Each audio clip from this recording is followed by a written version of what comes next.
12 ज्योतिर्लिंगों की कहानियां भगवान शिव के अनंत रूप, उनके भक्तों के प्रति उनकी कृपा और भक्ति की अद्वितीय शक्ति को दर्शाती हैं।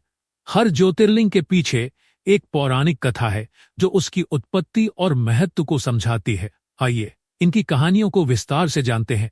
सोमनाथ ज्योतिर्लिंग, गुजरात। कथा के अनुसार चंद्रमा सोम ने दक्ष प्रजापति की 27 कन्याओं से विवाह किया था, लेकिन उन्होंने केवल रोहिणी को अधिक प्यार दिया, जिससे अन्य पत्नियां नाराज हो गईं और अपने पिता से शिकायत की। दक्ष ने चंद्रमा को श्राप दिया कि उनकी चमक कम हो जाएगी। चंद्रमा ने शिव की तपस्या की और शिव ने उन्हें श्राप से मुक्ति दी। इस घटना के कारण यहां ज्योतिर्लिंग प्रकट हुआ और इसे सोमनाथ कहा गया। मल्लिकार्जुन ज्योतिर्लिंग, आंध्र प्रदेश। यह कथा भगवान कार्तिकेय से जुड़ी है। जब कार्तिकेय नाराज होकर कैलाश छोड़कर दक्षिण में चले गए तो शिव और पार्वती उन्हें मनाने आए। उनकी भक्ति और करुणा के कारण यहां ज्योतिर्लिंग प्रकट हुआ। इसे मल्लिकार्जुन कहा गया, जो माता पिता के प्रेम का प्रतीक है। महाकालेश्वर ज्योतिर्लिंग, मध्य प्रदेश। उज्जैन में स्थित यह ज्योतिर्लिंग एक भक्त की प्रार्थना पर प्रकट हुआ। एक राक्षस ने नगरवासियों को परेशान किया और भगवान शिव ने महाकाल रूप धारण कर उसे मार गिराया। उनकी शक्ति और भक्तों की रक्षा के लिए यहां महाकालेश्वर प्रकट हुए। ओंकारेश्वर ज्योतिर्लिंग, मध्य प्रदेश। यह कथा नर्मदा नदी के किनारे की है। ब्रह्मा और विष्णु के बीच श्रेष्ठता को लेकर विवाद हुआ। शिव ने अम्ब के रूप में प्रकट होकर दोनों को अपनी अनंतता का एहसास कराया, इसलिए इसे ओंकारेश्वर कहा जाता है। केदारनाथ ज्योतिर्लिंग, उत्तराखंड। महाभारत के युद्ध के बाद पांडव अपने पापों का प्रायश्चित करने शिव के पास गए।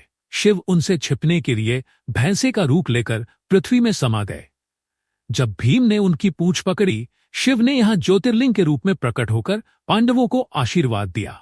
भीमाशंकर ज्योतिर्लिंग, महाराष्ट्र। यह कथा त्रिपुरासुर नामक राक्षस से जुड़ी है। जब राक्षस ने 3 लोकों में आतंक मचाया तो देवताओं ने शिव से प्रार्थना की। शिव ने भीमाशंकर के रूप में प्रकट होकर राक्षस का वध किया। इस स्थान पर शिव का तेजस्वी रूप प्रकट हुआ। काशी विश्वनाथ ज्योतिर्लिंग, उत्तर प्रदेश। काशी में स्थित यह ज्योतिर्लिंग मोक्ष प्राप्ति का केंद्र माना जाता है। कथा है कि जब ब्रह्मा और विष्णु के बीच विवाद हुआ तो शिव यहां प्रकट हुए और कहा कि काशी उनकी प्रिय नगरी है। मृत्यु के बाद यहां शिव अपने भक्तों को मोक्ष प्रदान करते हैं। त्र्यंबकेश्वर ज्योतिर्लिंग, महाराष्ट्र। यह कथा गौतम ऋषि और उनकी पत्नी अहिल्या से जुड़ी है। जब गौतम ऋषि ने गोदावरी नदी को प्रकट करने के लिए तपस्या की तो शिव ने यहां त्र्यंबकेश्वर रूप में प्रकट होकर उनकी प्रार्थना स्वीकार की। बैजनाथ ज्योतिर्लिंग, झारखंड। रावण ने भगवान शिव को प्रसन्न करने के लिए कठिन तपस्या की। शिव ने उसे वैद्यनाथ ज्योतिर्लिंग प्रदान किया। यह स्थान शिव की कृपा और उपचार शक्ति का प्रतीक है। नागेश्वर ज्योतिर्लिंग, गुजरात। यह कथा भगवान शिव के एक भक्त और दारुक नामक राक्षस की है। राक्षस ने भक्त को परेशान किया तो शिव नागेश्वर रूप में प्रकट हुए और अपने भक्त की रक्षा की। यह ज्योतिर्लिंग पूरी शक्तियों से बचाव का प्रतीक है। रामेश्वरम ज्योतिर्लिंग, तमिलनाडु।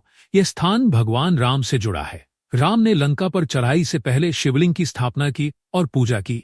शिव ने उन्हें विजय का आशीर्वाद दिया। रामेश्वरम भक्ति और शक्ति का संगम है। घृष्णेश्वर ज्योतिर्लिंग, महाराष्ट्र। एक महिला भक्त घृष्णा ने अपनी तपस्या से शिव को प्रसन्न किया। शिव ने यहां ज्योतिर्लिंग के रूप में प्रकट होकर उसकी भक्ति को स्वीकार किया। इस मंदिर का नाम घृष्णा के नाम पर पड़ा। समापन 12 ज्योतिर्लिंग भगवान शिव की अलग अलग शक्तियों और स्वरूपों का प्रतीक है। इन कहानियों में छिपे संदेश हमें भक्ति, श्रद्धा और जीवन के गहरे रहस्यों को समझने में मदद करते हैं। ये पवित्र स्थलों की यात्रा आत्मा को शांति और परमात्मा से जुड़ने का अनुभव देती है।